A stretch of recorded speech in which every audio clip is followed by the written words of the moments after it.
What do you think is the most misunderstood concept in evolutionary biology? Well, I think there are several.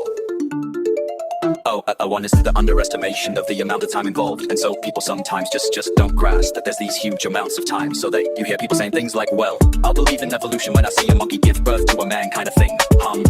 Because they don't recognize the time involved. Then again, I think there's the improbability. Many of them think that evolution is a matter of chance. Because they think the only alternative to design is chance, and therefore, you do a sort of probability calculation, the probability of getting all the bits in the right place, whether it's a molecule or a body. The probability of getting all the bits in the right places is negligible. I mean, if you know, 1 in billions.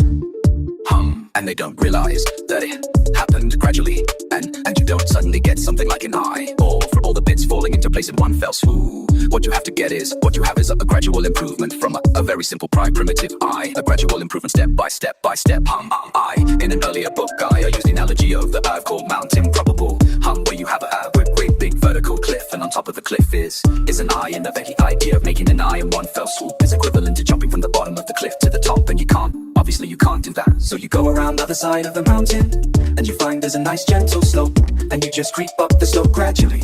And that's what really happened, because you get to the bottom of the slope.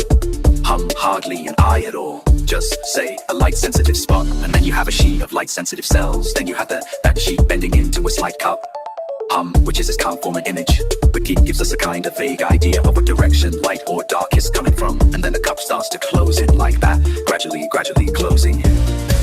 And you get a pinhole camera, which is a crude image forming device. It's very dim, it's very inefficient, but it is a kind of image. And then a lens forms by to begin with any kind of transparent gubbins inside it, which acts as a slight focusing effect. And then that gradually improves, and so on, so that you have a gradient all the way up the slope of Mount Improbable to the top, where you have this very, very beautifully designed thing with its imperfections as well.